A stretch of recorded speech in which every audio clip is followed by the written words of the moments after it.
Hi guys, welcome back to Class of Learning. You're with Rahul Sharma, your friend and guide in this class. All about the Shakespeare Sonnet number 29, one of the famous sonnet of Shakespeare. So Shakespeare के sonnets की बात की जाती है तो यहाँ पे बड़ी सारी दिमाग में कंफ्यूजन आती है कि यार Shakespeare के sonnet कितने अलग हैं जब हम बात करते हैं स्पेंसरियन या पैटर्न sonnet से। तो यहाँ पे हम तसल्ली से पूरी वीडियो क्लास में जानेंगे कि 29 नंबर सोनेट ऑफ शेक्सपियर क्या था इसके बारे में जो हमें जानना जरूरी है and how going to grip this particular sonnet. इस क्लास में सिर्फ और सिर्फ इस सोनेट से रिलेटेड बातें करने वाले और कोई डिस्कशन नहीं चलने वाली फिलहाल। तो यहाँ पे आप लोग अपनी प्लीज नोटबुक और पेन ले लीजिए ताकि आप लिख पाए इन सारी बातों को और अपने पेपर को क्रैक करने के लिए सोनेट को करना ना भूलें। Let's start the class. First thing, when in disgrace with the fortune and the men's eyes, I alone bereaved, I repeat, I alone bereaved my outcast state and troubled deaf heaven with my bottomless plights and looked upon myself and cursed my fate.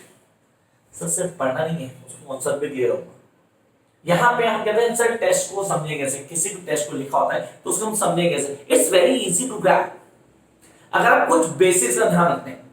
Beginning कर दी मैंने, लेकिन वहीं पे stoppage दे दिया मैंने, आप identify कर पाएंगे इजीली। आप कैसे आइडेंटिफाई करते हैं, यहाँ आपके लिए गिफ्ट शुरू होगी। तो ये हो गया बिगनिंग की, हम इसको ऐसा पढ़ने वाले हैं। When in disgrace the fortune and man's eye, I alone bereaved my outcast state. Sir वो अपनी स्टेट पे बेचारा, he was crying over state. Sir, was he frustrated? Was he not happy with the state that he is present right now? कहीं ना कहीं बिल्कुल सच। He was disgraceful, no sir, he was not disgraceful, but he was frustrated from his own fortune. वो उससे खुश नहीं था कहीं। Let's come to the basic. अब बेसिक पे आता हूं, उसके बाद वापस आने वाले कुछ चीजें जो हमें याद रखनी चाहिए इस पर्टिकुलर सोनेट के लिए। One of the best sonnet of Shakespeare, yes, the sonnet number 29. इसको याद रखना, it's the sonnet number 29 of Shakespeare. Second, famous for its themes, love and hopelessness. Sir पहली दो लाइनें बता रही थी आपको, लव डेफिनेटली लास्ट में रिवील करेगा, लेकिन होपलेसनेस सर ये दो थीम्स हैं जिनके बारे में क्या क्या सिर्फ दो थीम्स नहीं सर, ऑलमोस्ट चार थीम्स हैं जो मैं आपको बताऊंगा यहीं पे। Then it was first published in 1609। Yes, this date you must keep it here, तो ये काम आने वाली आगे। It takes about, I repeat, it talks about the unfortunate frustrated man. Sir unfortunate frustrated man, when a guy become frustrated, जब चीजें आपके सही नहीं होती ना तो आप फ्रस्ट्रेट हो जाते हैं। Also illustrate the power of true love. Yeah, in the last four lines, और बस she said में आप जान पाएंगे कि किस तरह true love की पावर दिखाएगा। अब यहाँ पे आगे love, anxiety, jealous and the self motivation. I repeat, self motivation are the major themes of this particular sonnet number 29 of Shakespeare. तो आई होप अब यहाँ पे आप लोग लिखना शुरू कर चुके हैं क्योंकि यही काम करने वाले हैं। अब सर बात करते हैं लिटरेरी डिवाइसेस की। दूसरा पोएटिक डिवाइसेस, कौन कौन से पोएटिक डिवाइस यहाँ यूज हो रहे हैं। सर मैं यही छोड़ दूं या वापस पोएट्री ना हो, तो पहला पोएटिक डिवाइस बोर्ड कर लो ताकि जब आप पढ़ना शुरू करेंगे आपको पता चलेगा यहाँ पे वाला पोएटिक डिवाइस यूज हुआ। सबसे पहले assonance.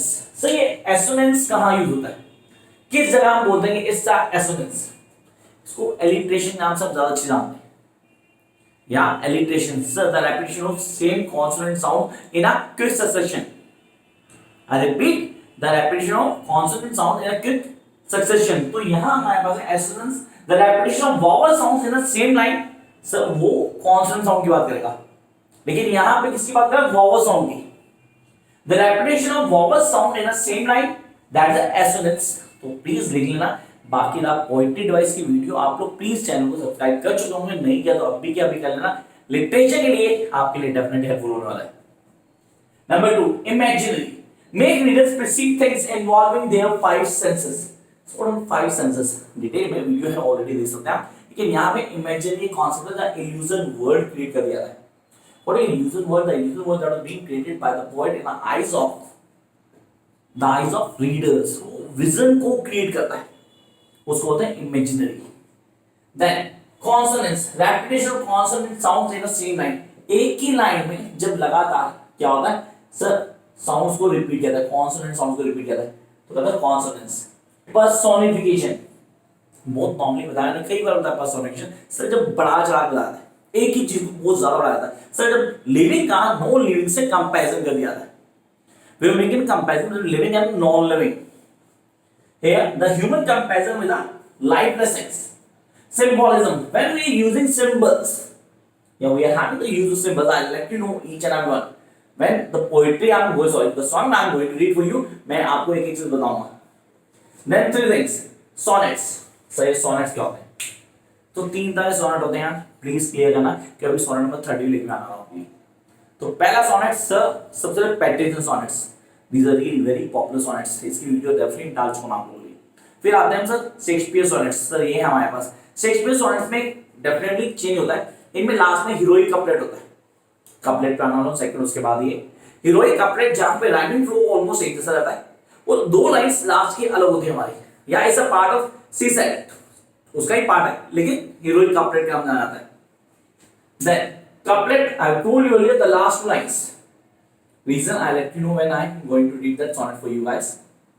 Then rhyming scheme, that is really important. अब rhyming scheme क्या होती है? और आप सब इंग्लिश ऑनर्स कर रहे हैं, एम इंग्लिश कर रहे हैं, नेट जेआरएफ की प्रिपरेशन कर रहे हैं, तो ये तो बेसिक है. क्या है वही बताऊंगा आप लोगों को. इस पोएट्री में क्या यूज है वो डेफिनेटली बताना वाला हूं. अब शुरू करते हैं, वापस सोनेट पे आते हैं.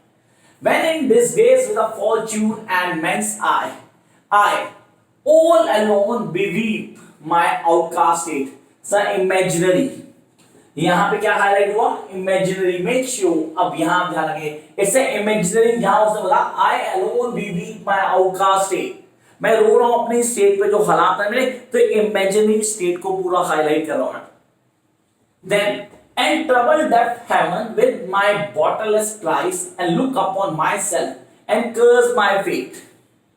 सर अभी आपने पढ़ा वो फ्रस्ट्रेट अपने आप से कहीं ना कहीं चीजों को लेके चल रहा है, कहां अपना कंपैरिजन जो दूसरे कर लेता है. When you start comparing yourself with others, it means you are frustrated, guys. You must not compare yourself with others. Why to compare? Everybody have different personality. You cannot compare anybody with you. But when you start making comparison, it means you are disgracing your own self. Here, come next one. Wishing me like to one more rich in hope. Sir थोड़ा अमीर होना चाहिए था, मतलब जैसा हूं उससे बहुत बेटर होना चाहिए था. Now, featured, I repeat, like him. Him से कंपैरिजन कर रहा है. Like him with the friends possessed. ये अपने फ्रेंड से अपना कंपैरिजन कर रहा है. उनके पास सब कुछ है. The power, they have the success and the real riches of the life. But I am lacking in all these. तो कहीं ना कहीं अपने आप को डिग्रेड करना शुरू कर दिया उसने. Then desiring this man's art and that man's scope. With what I was most enjoy contented least. कुछ भी तो नहीं था जहां मैं अपने आप को एंजॉय कर पाता. Come to next one. Yet in these thought, myself almost despising. Sir consonant use हुए हैं. यहाँ पे मुझे यूज हो consonant use किया उसने. Yet in these thoughts, myself almost despising, and then happily I think on thee, and then my state. Sir assonance use हो गया. Happily I think on thee, and then my state. इसको आप alliteration भी कह सकते हैं, क्योंकि consequently subsequently use किया एक ही चीज को. Think thee then. I repeat, think thee then. तो सर इसको alliteration भी कह सकते हैं हम. सर कितने क्लियर कर दिया आपने imaginary क्लियर कर लिया, आपने consonants क्लियर किया, assonance क्लियर कर लिया. सर डेफिनेटली हम काम कर रहे हैं. Now, like to laugh at the break of the day. I repeat, arising from the sudden earth. Since hung at a heaven's gate. Sir laugh. Symbolism को use कर दिया. Laugh basically कहता है like to laugh at the break of the day rising. अपने आप को comparison symbolize कर दिया. लाफ के साथ सिंबलाइज कर रहा है. And then when it come to from sun and earth, I repeat, six hang at a heaven's gate. Sir personification highlight कर दिया. लाइफलेस थिंग को लाइफ से, जिसमें लाइफ है उससे कंपेयर कर रहे हैं. उस सारे पोएटिक वाइज आगे जो हमने वहां बात की थी. Then for the sweet love, remember such will breaks. Sweet love. So happiness to love, the self motivation. दोबारा से एलिमिनेशन का सेल्फ मोटिवेट जहां पे आपको बढ़ा रहा है. For the sweet love, remember such well being that then I want to change my state with kings. Look, brings kings, rhyming scheme, almost same. This is heroic couplet. जो couplet होते हैं last की 2 lines अलग होती हैं, उनको बोलते हैं कपलेट्स। ये हैं, अब सर इसको क्लियर करते हैं। फर्स्ट 8 लाइंस 1 2 3 4 5 6 7 8, ये क्या करेंगे हमारी ऑक्टेव। इसको आपने याद रखना है। These first 8 lines of sonnets are known as we octaves. Come to the last 6 lines. Sir ये है हमारे पास, these are known as C-set. ये हो गया हमारी C-set। आपने कहा सर अब राइमिंग स्कीम, लास्ट में ध्यान दो, राइमिंग स्कीम निकालना है। अब राइमिंग स्कीम को क्लियर करना है, तो we are having eyes, definitely eyes A, state B, cries eyes, cries A, fate state B. तो कौन सी आ गई? ये हो गई हमारी, इसको यहां लिखते हैं हम, that is A B A B A B A B. I hope यहां पे क्लियर हो रहा है। It's an A B A B. आगे चलते हैं हमारे पास होप पोसेस्ड, होप सी आ गया सर, पोसेस्ड डी आ गया, hope scope C, least possessed and least look at it is D again. तो सर हमारे पास आ गया C D. Then jump to next one. We are having despising state. Look at a B. E B. Earth despising and earth gate state gate B. E B E B E B E B and F F. तो rhyming scheme क्या हो गया हमारे? अगर हम इसको लिख देते हैं सीधा एक लाइन में, अगर लिखा हूं राइमिंग स्कीम को, तो राइमिंग स्कीम यहां पे आ गई हमारी, it's A B C D